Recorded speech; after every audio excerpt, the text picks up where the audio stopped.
Le méchi, c'est une activité traditionnelle en Mauritanie qui, quotidien en fait, quand on est ensemble, on mange bien et on gorge un mouton, on fait un grillade.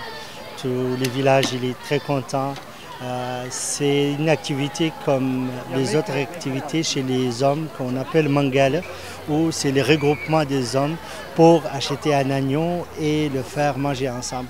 Ou chez les femmes, c'est plutôt twiz.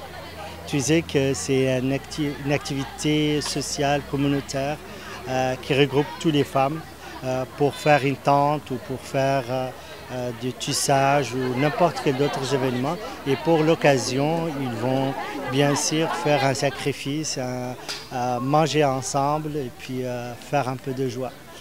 Ici à Montréal, c'est depuis 1989 que cette activité existe.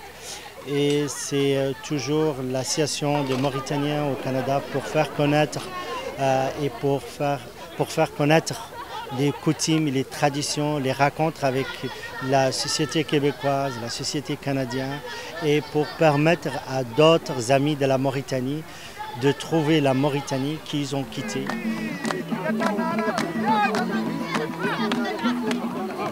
Nous avons un programme qui s'appelle Connaissance des paysages ou des visages de l'Afrique. Connaissance des visages de l'Afrique. Et c'est les Mauritaniens qui ont été les premiers à inaugurer en 68 une exposition, présentation de leur pays en termes d'histoire, etc., etc., en termes de musique, en termes de nourriture. Donc, qui ont présenté leur visage au cours de pour cette comment ça s'appelle, ce programme-là. Connaissance de l'Afrique. L'Afrique est multiculturelle au sens réel du terme, c'est-à-dire qu'il y a beaucoup de visages en Afrique. Il y a un fond commun, mais il y a aussi des diversités. Et nous sommes contents que ce soit les Mauritaniens qui aient été les premiers. Les Mauritaniens venus ici au Canada à amener leur culture pour montrer la complémentarité et le besoin de l'autre. Nul n'est parfait. Aucune culture n'est parfaite et complète. Les cultures sont complémentaires. Voilà pourquoi nous venons de l'Afrique de l'Ouest, du Nord, c'est de l'Égypte, le berceau de l'humanité.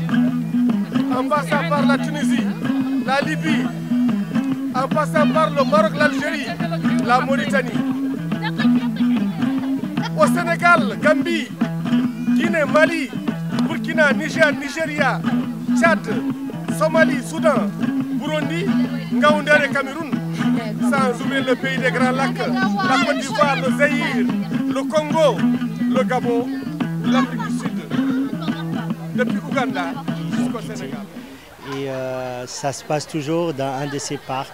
Et puis depuis les dernières années, c'est devenu une tradition très très importante. On trouve bien sûr les femmes qui discutent, qui parlent, les hommes qui jouent les belotes, et la viande grillée, l'odeur, et puis les enfants qui bougent dans tous les sens. Et alors il y a l'espace pour tout le monde. Brahim, appelle votre présidente, venez là, on va faire une petite présentation. On va faire une petite présentation. représentation. N'est-ce pas? Pour cette belle communauté. C'est sûr et certain qu'ici, quand on est en Occident, quand on voit la femme africaine, on pense que c'est la femme soumise. Mais la femme africaine a évolué comme toutes les autres femmes. Nous sommes éduquées, nous travaillons, nous sommes capables de réfléchir, nous sommes capables de travailler comme les hommes. Donc il y a juste un équilibre. On ne revendique pas plus ni moins. C'est juste une question d'équilibre parce qu'on n'est rien sans les hommes et les hommes ne sont rien sans nous. Donc je trouve que hommes et femmes doivent travailler la main dans la main. Moi, ça fait quand même 22 ans que j'habite Montréal. Et donc actuellement, je me suis sentie vraiment en devoir d'aider ma communauté avec le peu de réseaux que je connais. Donc ouvrir les réseaux, tisser des ponts, non seulement avec la société d'accueil, mais aussi avec les autres communautés qui vivent ici. Parce que comme vous le savez, nous ne vivons pas tout seuls sur un îlot, tout ça. Donc on vit dans un monde et puis c'est un monde qui est ouvert sur les autres cultures. En harmonie, en fraternité, même si on est différent de la couleur de la peau, de croyances religieuses, d'opinions politiques, de conception de la vie. Pourquoi pas nous les humains dotés d'intelligence? Et je vous joue un air ancien qui s'appelle Anna.